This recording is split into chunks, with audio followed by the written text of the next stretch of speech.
Well, Colonial Days are back again this summer here in Lloydminster, and here today to talk about it is Corrine McGurr from the Lloydminster Exhibition Society. And Corrine, what's going on with Colonial Days this summer? It is the hottest ticket in town. And so, of course, July 14th to 17th, everyone should have it marked on their calendars, and we're just ready to have a good time. So it kicks off on the Wednesday, right? Wednesday the 14th, yes. And of course, the first event is the Colonial Days Parade. Which is always a big spectacle here in town, right? It is. It's lots of fun. The kids get a blast out of just seeing all the rides go by and the floats and the fun stuff, so it's good. We all know the parade's happening, but what's going on at the exhibition this year? Is there anything special coming back or anything that's coming back as normal? Sure, we've got a few returning acts. By popular demand, our Terrence B and Hypnodog will be featured on the Wayne FM Garden Court stage in the Stockade. So lounge, food area, plus hypnotist, means fun. Right. And there really is something for the whole family. This is a whole family event, right? Absolutely. We have the Coca-Cola Kids stage with the Smudge Fun Days. They were here a couple years ago. Spectacular group of kids entertainers, and they'll be joined by locals, Ernestine Hatpin and the Prairie Dogs. So lots of fun music for the kids. Now, did I see something about a shark this year? I was a little scared about that.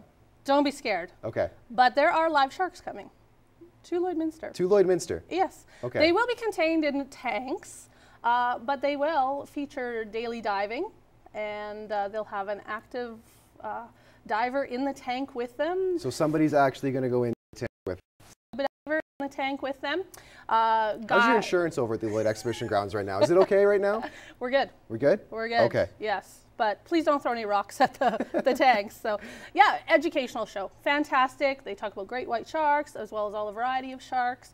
So it is going to be a really cool, never before seen in Lloydminster. So it's going to be exciting. Awesome. And you guys, as always, the Midway's back and all the rides are back, right? Some of the favorites are back. Anything kind of cool new coming in for that this year? Well, I haven't actually seen the Midway ride list, but they always like to throw something fun in there. They always just give you something good at the last minute. They dangle something at us, so we're hoping that what they've dangled for us is going to come. But yeah, they always come with a great range of rides for the little kids all the way up to the kids that like to lose their lunch.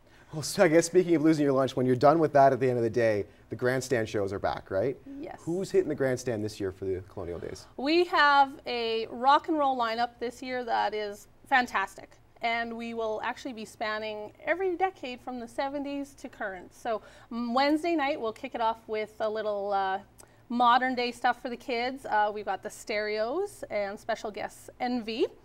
And then Thursday is 5440 classic Canadian performers. Friday is the Stampeders and Helix, so we got a little 70s, 80s a little back to the classic rock there going, right? And then of course Saturday night we always like to end it out with great classic country, so we've got the Good Brothers coming on Saturday night. And the fireworks are Saturday night too, aren't they? That's right, the Holiday Inn and Smitty's fireworks finale, roughly around 11:30 Saturday night, so it will be a big bang. Great way to that dust. And the Chuck Wagon is back over for the week as well, right? Before the grandstand. That's right. Nightly, Wednesday to Friday. It's only a 3-day show for the chuck wagons, but 6:30 on the grandstand, World Professional Chuck Wagons and the Canadian Professional Chuck Wagons. And lots of people don't realize this, but the Calgary Stampede and the Lloydminster Colonial Days are the only 2 races in a year that they actually race head-to-head. So it's kind of an event too to get all these people here, right? It's an event because we do see the CPCAs, you know, later in the summer. So it's nice to see some of the world guys here as well. So there's all the fun outside, but inside some of the buildings this year, the livestock shows are back, right? Absolutely. It's not a very common occurrence at fairs anymore to have and include all the livestock shows. So we're very excited to maintain that component of our fair. So you get to see the draft horses, the mini horses, light horses, all the cattle shows, the sheep show. You can't miss the sheep show on Friday. The little shepherds and the costume classes, they dress up their sheep and themselves. It's adorable. You can't miss it. And the working horse, you want to see some real cowboys working, we've got team sorting and ranch rodeo and everything. So all that stuff is going on, mostly at the north ends of the grounds. So make sure you get past the Midway, check out all the livestock shows. And that stuff, I guess, you don't want to have it going tandem sometimes. A lot of fairs, they splitting that apart or doing their own thing nowadays? Yeah, they are. Quite often it's difficult to manage all the livestock and the space that they need and all that as well. So it's great that we're able to still do it and we still have the facilities that we can do it. So it's a big show. So if anybody's looking for any information about the Lloyd X and the Colonial Days, where can they go? Where should they look? Probably the best thing is check out our website, lloydexa.com. Full lineups, registration forms, scheduling of shows, everything's in there. Well, my guest has been Corinne McGurr from the Lloydminster Exhibition Society. Corinne, thanks so much for coming in. Thanks. When we return, we will have a look at how the Lebanese community in Lac La Biche is celebrating. That's next on Around the Region.